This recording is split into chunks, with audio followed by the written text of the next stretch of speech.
I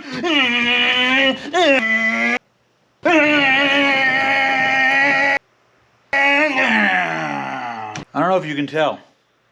I want to go racing. See if I can get out of this car without breaking a bone. Butt first. Snap the leg off.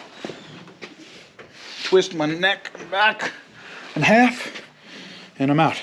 Oh, look at that. I'm ready for Cirque du Soleil. All right, enough messing around.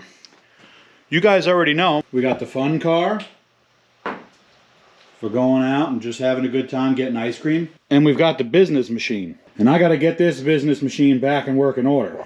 It's still somewhat taken apart from when we painted it. It needs to be wet sanded. And I don't want to put it together twice. So what I'm going to do is I'm going to wet sand it, cut and buff it. Got to add on some little things. I'll show you guys that when we get to it. Assemble the front end and basically get this thing to go back on the road so we can get it back on the racetrack. I don't know if we're going to make it this fall. We're going to try. It's beginning of October right now. I think there's a couple more dates that are going on for racing events out by me. So we got to get the wet sand in this thing. I already started because I knew it was going to be a big job. I'll show you guys what we have left and we'll get to doing it. And we have some other little things that got to go on. I got to adjust the shifter, mental note. Remember that because I'll definitely forget. Got to hook up the trans brake. The bump box has got to be hooked up. I don't know if we're going to make it to any of the events this year only because I don't think there's very many left. And to be quite honest, I would like to drive this just a little bit just to make sure it's ready to go down the track.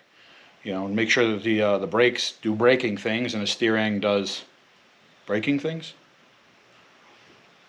You know, I want to make sure it works.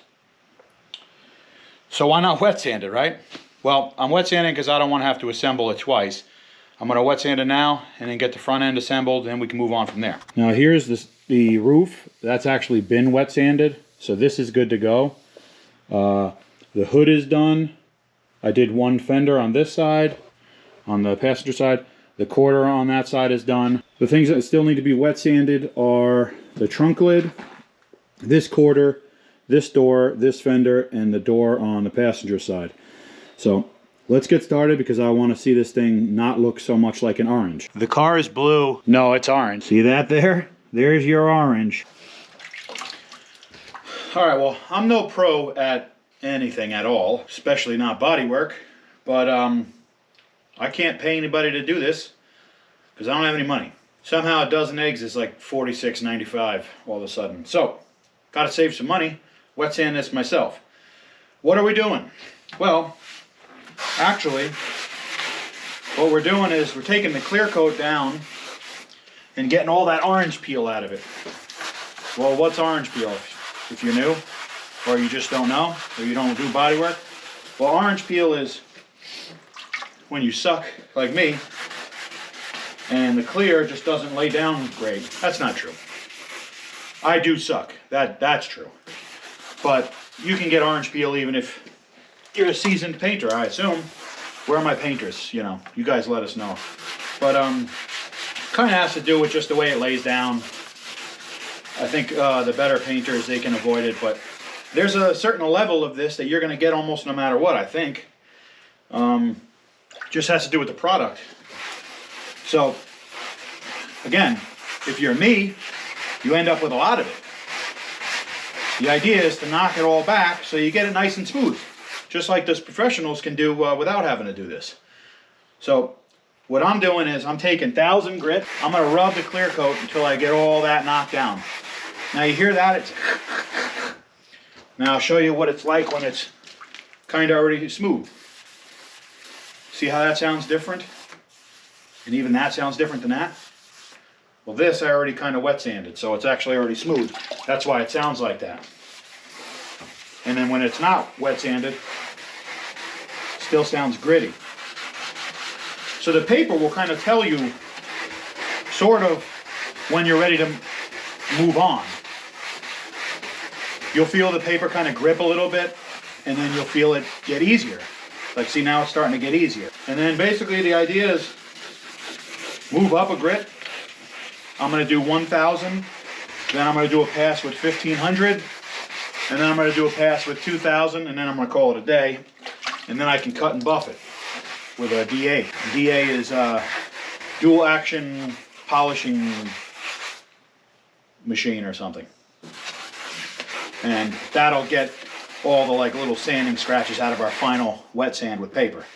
So let me spend about 4 million hours with quality time with this thing, and I'll get back to you guys when I got something to show you. I got a couple of panels to do, and I'm not going to make you watch the whole thing. All right, so every once in a while you got to stop and take a look at how bad it is. For me, it's always especially bad because I'm not good at it. But I am getting this sail panel nice and smooth, so this is almost done actually. And the quarters actually coming in nicely.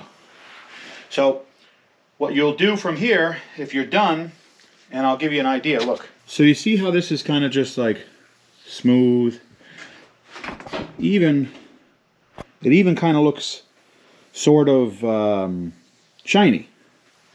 Well, that's done. See over here where you can actually see the orange peel now that I've actually sanded it back? This is not done. Ideally, you want the whole thing to kind of look nice and smooth like this with no orange peel like that back there. So when you feel satisfied when you hit it with the 1000 grit, move up to 1500. That way you can actually sand off the scratches that you left with the 1000 grit. Do the same thing, except it's already going to be smooth, so you're really just trying to get rid of the sanding scratches. And then from there, move to 2000 or whatever you guys do. That's how I'm going to do it. 1000, 1500, 2000. All right, we're in between steps. This is kind of what I want before I move on to the 1500.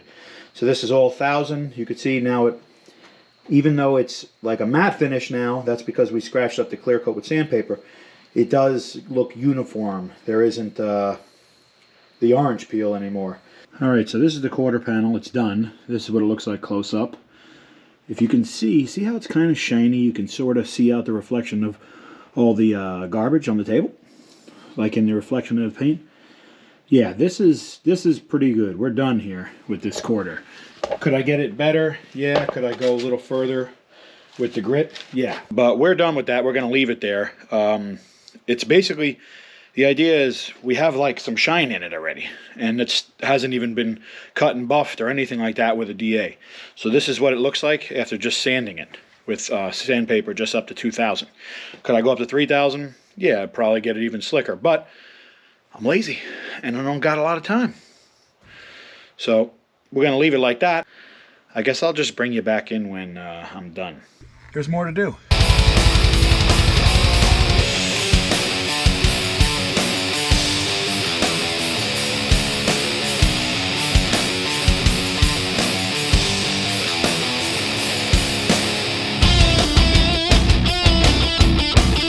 There's more. So we did our first pass at 1000. It's super flat. I mean, well, for me, it's super flat. That being said, taking a look at some of the panels that I did first, like the hood, fender, this quarter, the roof came out pretty good. But now I'm noticing, well, this panel doesn't look as good now as this does. So I'm going in reverse, and I'm sanding this again. So I just want to get some of the little pimples out, and you guessed it, there's more. There's more. I'm on the last panel, and actually this was one of the panels that I think I laid the clear on better than some of the others. Apparently not. So judgment-free zone, you know, just remember the comments, you know, I don't know what I'm doing. But yeah, so this is what I'm trying to get out. Stuff like this, little imperfections. It almost looks like there's a clear coat behind some like foggy shower door or something is the way that this appears. So that's what you want to get rid of. Ironically, what you want is you actually want the entire panel to look like a foggy shower door. Now, time to stop stalling by talking to you guys and finish this panel. Okay, mistakes were made. We both said things that we didn't mean. I wish you were never painted. We'll get over it together. Anyway, the very last panel that I had to wet sand, I wet sanded the entire car to my liking. The very, very last panel, which is the fender, and I kind of thought the other fender was easy. I ended up destroying it in like 72 different places. Because I got in a rush and I didn't feel like doing any more wet sanding. And I'm inexperienced. I used the DA to do the wet sanding, which worked okay on the other panels, except that, gotta be honest, I got kind of cocky. And I melted the paint on the corners, on the edges of this panel in 1, 2, 3, 4, 5, 6 different places. You're a rookie. Yeah, rookie move. I'm not very good at this, and I'm realizing it now. I wish I had slowed down, because I had the whole car pretty much done. Now I had to try and match the paint with something I have, and now I've got to try to sand it and get creative and make it look like it was supposed to look this bad. Now I'm going to show you. And be easy on me in the comments, please. Here's one edge. Now it's got like a little hard tape edge because I taped this section off. I've got to like kind of feather that in, but yeah, that's one spot. Here's another spot, same tape edge. There. There. Almost got smoked with an acorn just now. That would have been a cool way to die. Imagine getting an autopsy done and they're like, oh yeah, acorn to the head. Never should have happened. Let's have a moment of silence. All right. Here's another spot on the edge and another spot on the edge. I can't even say that I did the best that I could, which is actually what bothers me. You know, if I make mistakes and it's the best that I can do, fine. But this isn't. I did the entire car pretty much, and I got it nice and flat, and I'm happy with it. I get to the very last panel, and I pooch the kick. You know what I mean? Somebody's got to remind Ray Finkel that the laces are out. Actually, if you know that movie, I don't really want to be Ray Finkel. Just saying. Einhorn is Finkel. Finkel is Einhorn. Einhorn is a man. Oh my God! Einhorn is a man! Anyway, we patched this up kind of the best that we could. I'm really bummed out, I gotta be honest. Whole car was coming out nice and flat, and I messed it up at the end, you know. All right, let me just get this thing polished up and get it looking good. Maybe I'll feel better, I don't know. All right, again, this is a process that gets done in several steps and takes about 600 hours. So I'm just gonna do step 1 and show you the difference, just so you can kind of see what we're working with. This is another delicate process. Be very careful with these things, especially the wool one and a heavy cutting compound, because it can knock back the edges. So I'm going to do the best thing that I can do. I'm going to work right on the edges.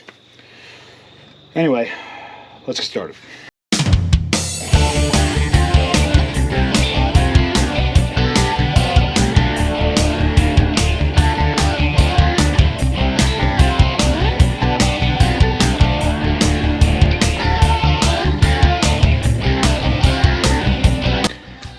Now look at how nice it is.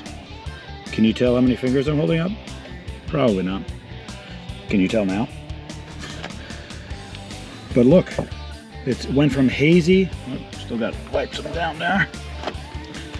It went from hazy to, I can pretty much see my reflection. And look how nice and glossy it looks, and it feels good. So, for reference, you can see pretty much where I stopped. Gloss, haze. Got to be careful around areas where there's edges, like I said. But now I got to do the rest of the panel like this and the rest of the car. And mind you, there is another step. There is like a finishing step. This is actually like the preliminary cutting step, so it should get even nicer than that, hopefully. I would like to keep this video under 66.5 hours, so I'm just gonna do all this and then I'll get back with you. All right, so I did most of the car. I don't know if you can tell, but look at this reflection, and even this. You can actually see the screen of the GoPro in this. What is the difference, you may ask? Well, the difference is my wife. And no, I don't mean that I have her working sweatshop hours making sneakers in my basement. I mean, sometimes it just takes a woman, you know? And if you're a woman watching this, you're probably laughing, because you might know what I mean. If you're a man, let me explain. I ran the DA on the entire car, the whole car, every panel. It wasn't until my wife and my son came out to hang out and just, you know, watch me work on the car and just spend some quality time, that my wife goes, that doesn't look great.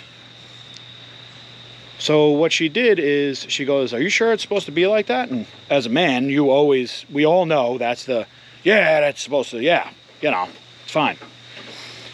It wasn't until she read the back of the bottle for the juice that I'm using here, where it explicitly said to run the DA on speeds 4 to 5. I had run the whole thing on like 2 to 3. And no wonder it came out hazy. So basically, long story short, I guess I can't read, and thank God for my wife. But yeah, so look how clear it is. You can literally watch this video. Oh man, it's like one of those things where it's like infinite. You can see my finger inside the video. Pretty cool. But yeah, so now I have to redo the entire car. I ain't doing that today though, so. Well, we're in the back of the car now, and I don't know if you can tell, we're missing something. Not so much here or here, but right here, you know, right there. Right here. Not here or here so much, but right here. Nope. Ship shape. 2, 3, 4.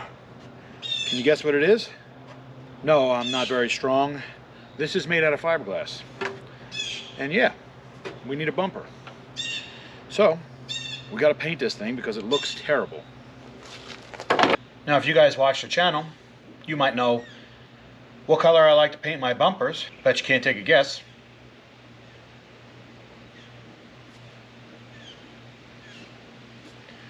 Yep, we're gonna paint that bumper for the 72 black, like we did for the 66. Now I am all sanded out. I do not want to do any more sanding. I had to do a little sanding just to scuff this thing off to take up some paint. So let me clean it up. I didn't give it the full attention. That's what I'm saying, you know? Sanded it just enough to take some paint. Let me clean it up and we'll get some paint on it. The heck? Who put that on there? All right. Just got the cheapest paint from the hardware store. They were running a deal where this was like 2 cans for $5 or something like that. Couldn't pass that up, so.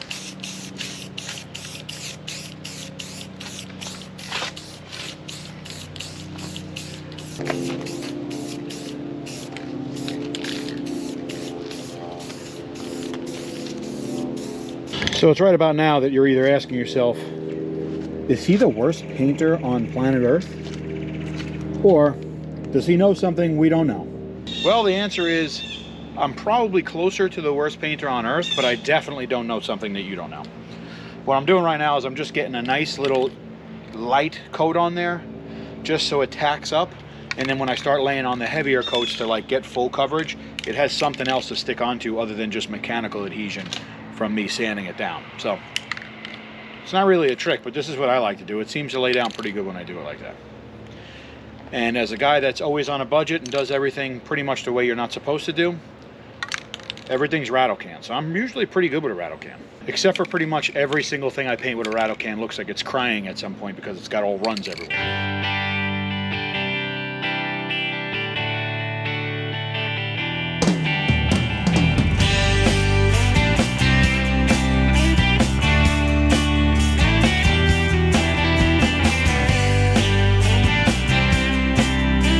All right, came out pretty good except for this parting line that you can see super visibly, which I didn't feel like taking the time to sand out, and now I regret it 100%. And also just keep in mind, these holes were here already. So I didn't drill 57 holes in there like how you do when you need to put a picture frame in the wall and you got to drill 15 holes just to get it right. But I ain't fixing those either, so just gonna be what it is. Here's the chin spoiler that we're gonna throw on the Nova. Let's mock it up and get him out. All right, so basically, holding it up here, lining up where these bump outs on the bumper kind of line up on the valance and the bumper itself. I'm going to use the bumper bracket bolt, make a line as a reference, and a line for the bumper, or on the valance. So that'll give me a side to side, and it'll give me a place to put my fastener hole. What I'm going to end up doing is slotting these just a little bit, making them a lot bigger than they need to be, so I can move the fastener around if I need to adjust the valance at all, side to side or back and forth.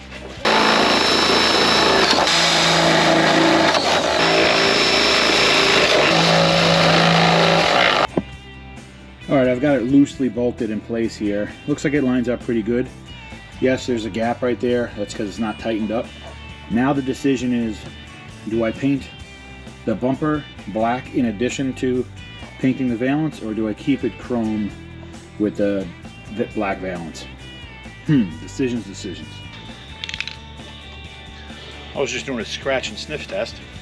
Anyway, I can't believe I'm actually saying this, but I think I'm gonna leave the bumper chrome, which is weird because I like painting all the bumpers and all that stuff black, but hey. Hi, how are you? Here's something that I'm not looking forward to doing, but I am looking forward to the outcome. I used to have quarter turn fasteners, Zeus fasteners, on this trunk lid, except that this thing used to look like junk. And now, since it just looks like garbage and not junk anymore, I want to upgrade a little bit and throw this junk on it. This is some sort of Amazon special, and if you push the button, it disconnects from this little lock. So I want to throw these on there and just make it look a little fancy, you know? We're going to throw a tuxedo on this pig and see if we can dress him up for the ball. Is that the saying? As it turns out, the dimensions of the Zeus fastener hole and the dimensions of this are very similar. I probably could turn the whole thing in. I'm just going to open the hole up a little bit with a file. I'm going to put one in each of the four corners because I only have four. I could probably buy another set to put the two in the middle. I might even put one at the top of the trunk lid just so that it doesn't catch air and then rip this thing off. Maybe shocking, but this thing I think is going to go pretty quick, and I don't want to create projectiles on the track.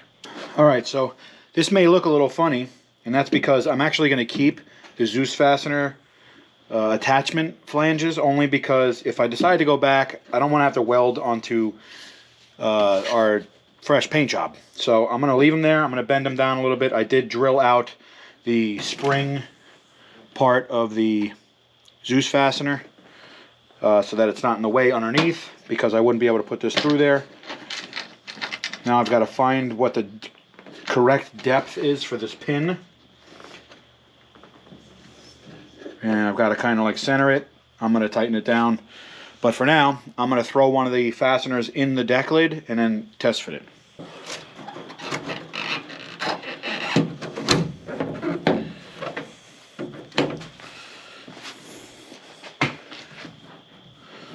Alright, it's on. Could probably come a little bit towards me.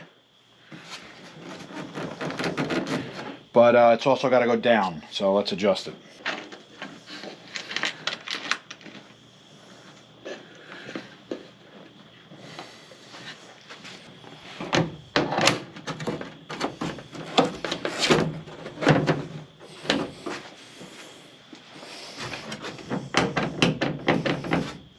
It's on there.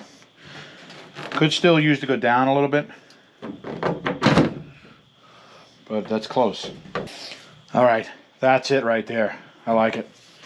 The height is a little bit high, but I can't really go much lower because the flange underneath that we have from the Zeus fasteners is still kind of in the way. But I like it. Now let me just do the rest. I gotta say, for some cheap knockoffs, kind of came out pretty good. I'm pretty excited about it, actually. I gotta add two more, at least, just to round out the holes I got. I'll probably put one here and one here, just to hold the hood down up here. That way it doesn't catch wind and become a parachute. Because we already got one of those, and I don't need two. All right, we got her outside. You can see it's a lot shinier than it was. Hopefully you can see the flake with the sun coming through, I don't know, on the camera. I still have another step to do on this just to, you know, get a little bit more shine in it. But for now, it's good. It's finally time to actually start putting the sheet metal back on this thing, get things adjusted. So let's do that. So what I'm actually going to do first is I'm going to get this bolt that's at the very top. I'm going to get this in here first. And that's basically just shim it up from underneath the fender to the height that you want the top of the fender to be over here. So you can see this is not even. So this fender's got to come up a little bit. The weird part is that this fender, the curvature of the fender here isn't exactly the same as the windshield. I'm not going to get into bending panels that have paint on them that I just painted because the paint could crack. I'm just going to split the difference, try to get this body line as good as possible, and this line down here to line up the fender and the windshield as good as possible. This really ends up being like a trial and error thing. This is how many shims I had in this before. Hopefully it's close. All right, that's that. And it's pretty close.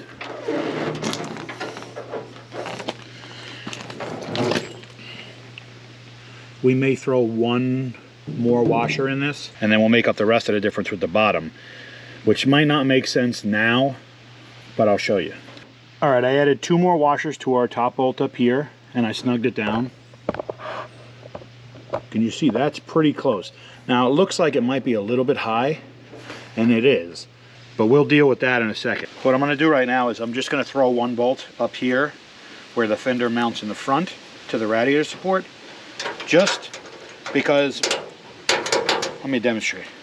I don't want the fender to do this, where it's like horizontally out of adjustment, because what will happen is the more that the fender moves in like this, the gap back here will get opened up.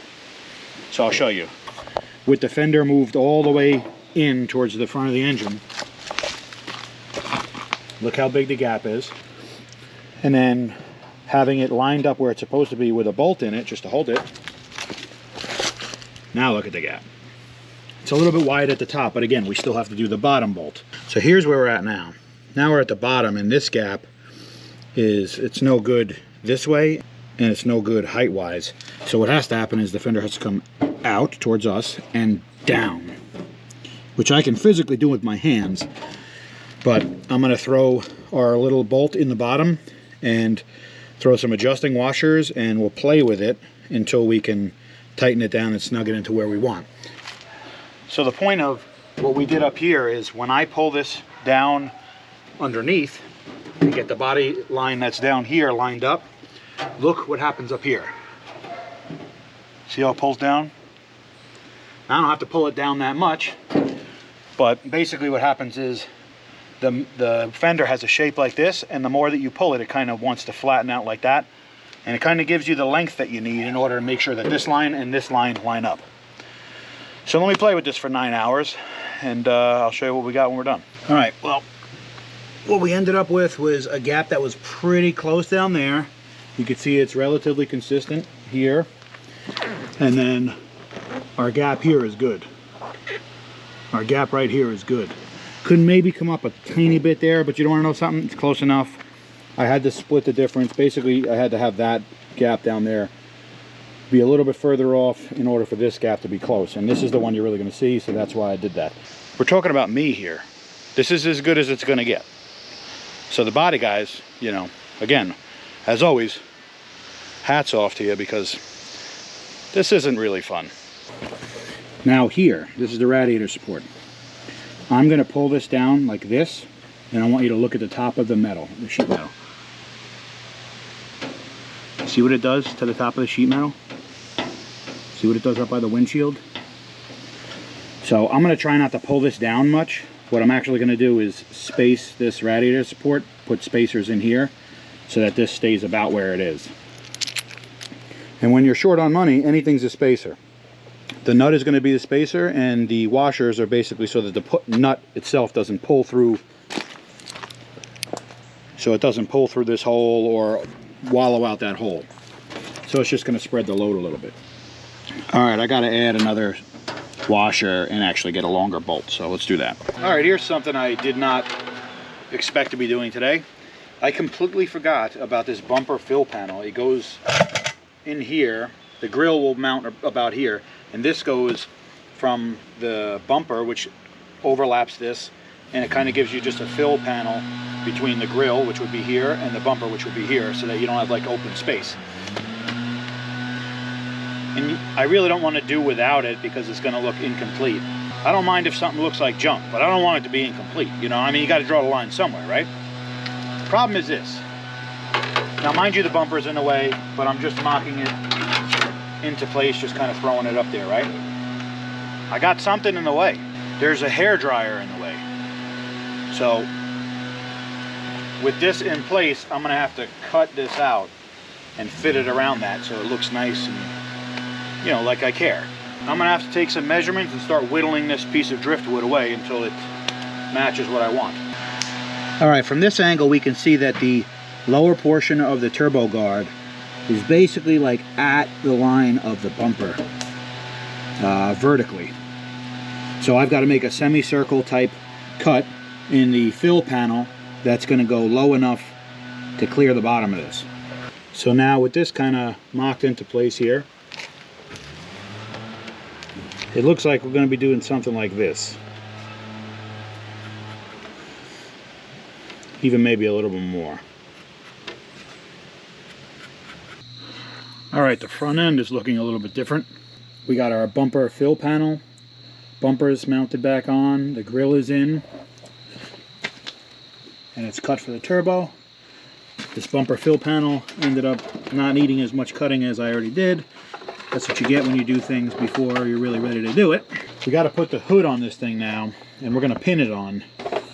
And these are the old pins for this other cowl hood that used to be on this car. I cannot use the location of the pins here, and that's because they measure about 9 7/8 to 10 inches out from the edge, which would put it in here. And I obviously can't put it there. I'd like to put it, land it like kind of right in between of this body line and this curve here. So somewhere in here. I think that puts us at about 7 inches on both sides. So I already removed this hood pin. I'm going to probably put it about here, somewhere 7 inches. And then I'm going to drill a hole, put it in, and then we'll get the hood on to find a location for where we got to drill in a hood. All right, so I measured like our 7 inches here. It looks like we're about 10 inches down from the windshield. So I just measured down to here, 10 inches, puts us like somewhere around here, which I'm okay with. What I'll say is if I do the same 7 inches here over there, we have that bulkhead, the electrical bulkhead fitting that's right there.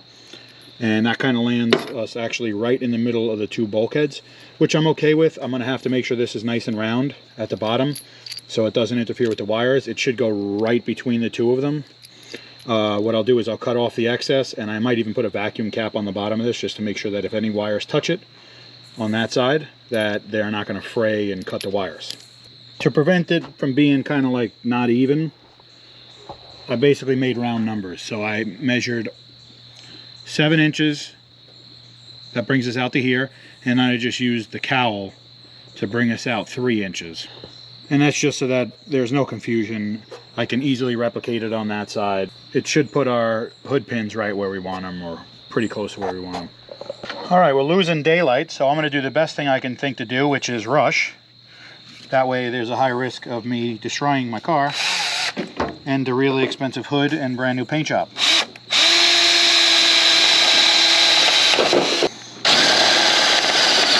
So this side is where the wires are, and I don't want to punch through with my drill because I'm known for putting all my body weight into it, which is what you're not supposed to do with a drill. And I don't want to cut any wires, so I'm taking the appropriate tool, which is a rock that I found on the floor next to the car. I'm going to put it underneath, and I'm going to drill into the rock. Good job, rock. All right, got scared. Didn't want to ruin my very expensive hood last night and my paint job. So we're doing it this morning. Have the hood set up where it's supposed to be. The hood pin is under here. What I'm actually just going to do is try to find it. It's about here. And I'm just going to push the hood pin down on it. Push the hood down on the hood pin.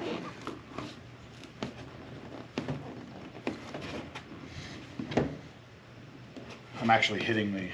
Well, I made a mistake. I put the hood pin so far down that now it's hitting the wiper arm. So now I've got to adjust the hood pin back up just so I can get a location for it.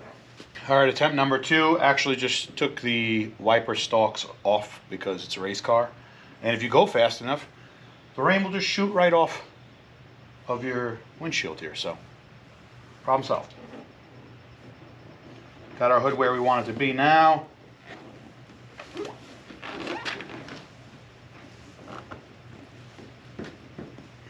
I can feel it, I guess, but I think I'm making enough pressure on it to make an indent. There it is. So, I don't know if you can hear it, but quite simply all I'm doing is breaking the hood, pretty much, from the inside. I'm pushing the hood down onto the stalk itself, or onto the hood pin itself, so it makes an indentation underneath the bottom of the hood for me to know where to drill. Put a bunch of painter's tape underneath on the hood so that there's something to leave an impression in. And I painted the top of the hood pins, put a little black paint on it so that hopefully it also leaves a mark.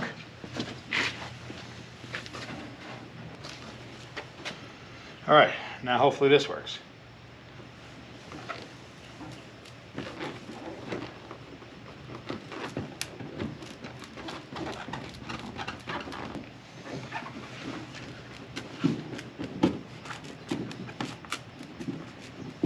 All right, and here's what we left with.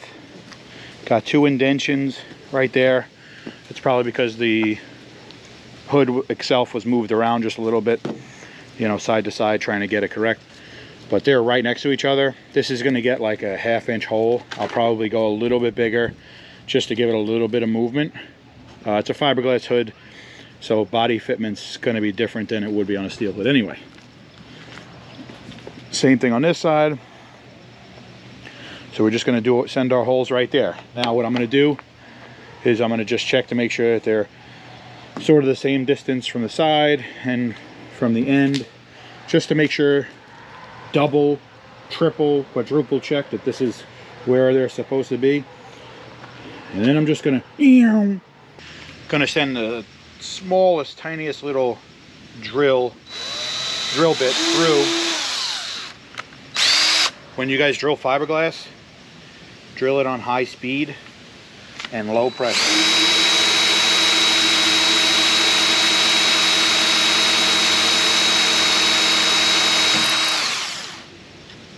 Because you will chip the paint. We're actually going to drill from the bottom, but I wanted to just get our pilot holes.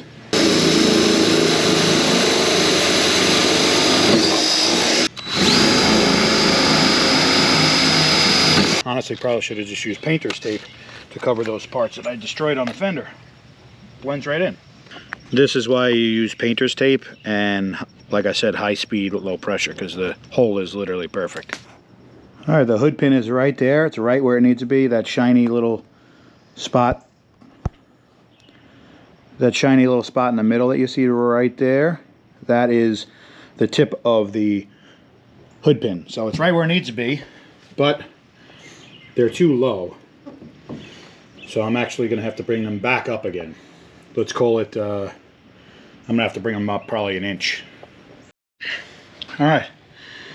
Got it almost perfect. Probably need to come up like another 5/16, 3/8 of an inch, something like that. And they land right where they're supposed to. So that's good. Going on and off was bad for the paint because I scratched it 100 times here. But again, remember, this is the bad fender, so I gotta fix that up anyway. But that's done. I am not gonna have the time to do the fronts right now, because believe it or not, the video you're watching right now has to go up in 2 hours. Let me throw the rest of the face on this thing so we can get it looking like a car though.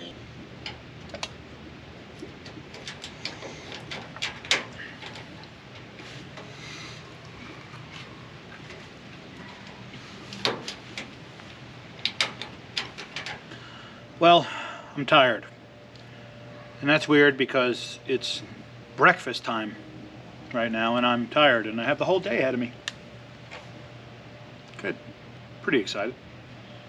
Anyway, let me give you a look at the car. We're basically done, except for the fact that it's assembled like a piece of IKEA furniture. What does that mean, you ask?